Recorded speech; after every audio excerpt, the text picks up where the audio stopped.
આપણે ત્યાં શિક્ષણમાં બનાસકાંઠા ખૂબ ખરાબ સ્થિતિમાં હતું, ખૂબ ખરાબ સ્થિતિ.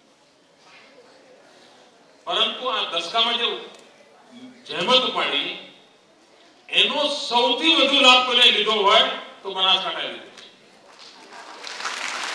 અને છેલ્લે તો 10મા 12મા નંબર આવનારમાં પણ બનાસકાંઠાના વિદ્યાર્થીઓ ખૂબ મોટું પરિવર્તન બનાસકાંઠામાં જોવા મળ્યું છે.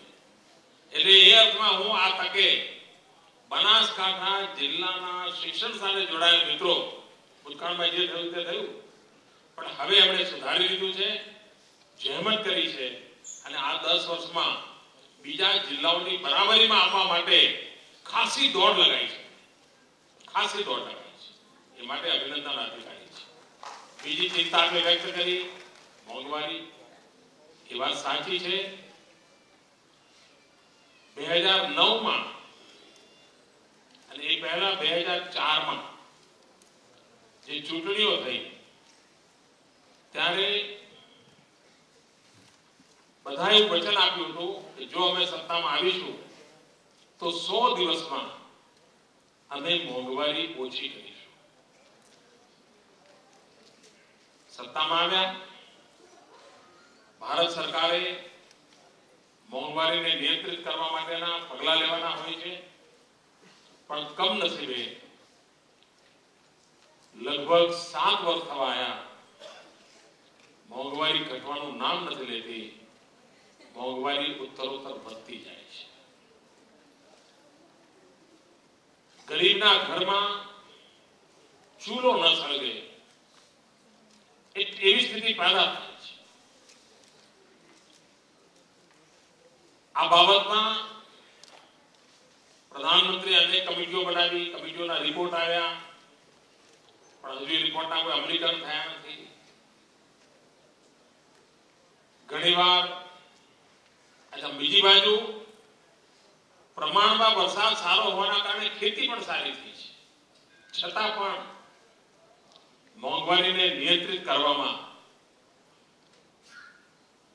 જોઈએ એવી સફળતા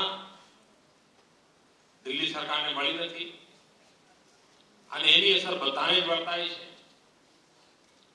કેટલાક નિર્ણયો એવા હોય છે જેના કારણે મુશ્કેલી થતી હોય છે. દાખલા તરીકે હમણાં ભારત સરકારે અચાનક આપણો કેરોસીનનો કોટા ઘટાડી નાખ્યો અને લગભગ 30% ઘટાડી નાખ્યો. હવે ગરીબના ઘરમાં તો કેરોસીન જોઈએ છે, માછીમારોને કેરોસીન જોઈએ છે, પણ કમનસીબે અચાનક કોઈ કારણ નહીં. આપણે રજૂઆત કરીએ છીએ, જોઈએ ક્યારેક એ વાત એમના સુધી પહોંચશે અને ગુજરાતને જે ન્યાય થયો છે એને સુધારશે. પણ એ વાત સાચી છે કે મોંઘવારી ખૂબ ચિંતાજનક સ્થિતિ હદે વધી છે. દરેક મા બાપને ઘરમાં આની ચર્ચા ચિંતા હોય, બહુ સ્વાભાવિક છે. બાળક મન પર એની વિપરીત અસર પડે એ પણ એટલું સ્વાભાવિક છે. અને આ લાલાભાઈની લાગણી કોઈ રીતે દિલ્હીના દરબાર સુધી પહોંચશે એવી આપણે આશા રાખીએ.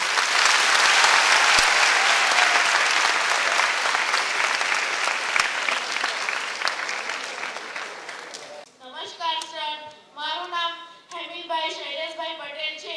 હું સરવડે હાઈસ્કૂલ સેકવી તાલુકા જિલ્લા વલસાડથી આવું છું. આપશ્રીને મારો એ પ્રશ્ન છે કે આપની હજી સુધી કઈ ઈચ્છા છે કે જે આપની પૂરી નથી થઈ?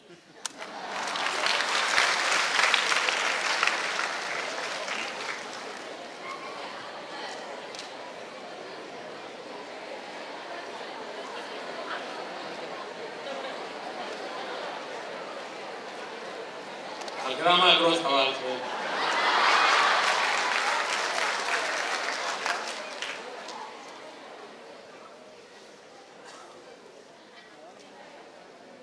મારો મત છે કે દરેક વ્યક્તિને ઈચ્છાઓ હોવી જોઈએ. ઈચ્છાઓ ન હોય તો જીવન સ્થગિત થઈ જાય. સતત નવી નવી ઈચ્છાઓ જાગવી જોઈએ. એનો કોઈ અંત જ ના હોય, કોઈ અંત ના હોય. એકવાર પંડિત સાતવડેકરજીના જીવન વિશે વાંચ્યું. તમે વલસાડ જિલ્લાના છો ને એટલે મને પંડિત સાતવડેકર યાદ આવે. તમારે ત્યાં વલસાડ જિલ્લામાં પારડી કરીને એક સ્થાન છે. એ પારડીમાં એક પંડિત સાતવડેકરજી કરીને રહેતા હતા. આ યુગના ઋષિ કહી શકાય. અને એમનો એ લગભગ 105 વર્ષ જીવ્યા હતા.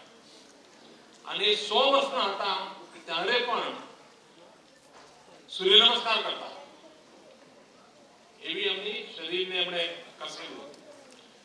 સંસ્કૃતના પ્રખાણ વિદ્વાન હતા. આ દેશમાં વર્તમાન ઋષિમાં એમનું નામ ગણાતું.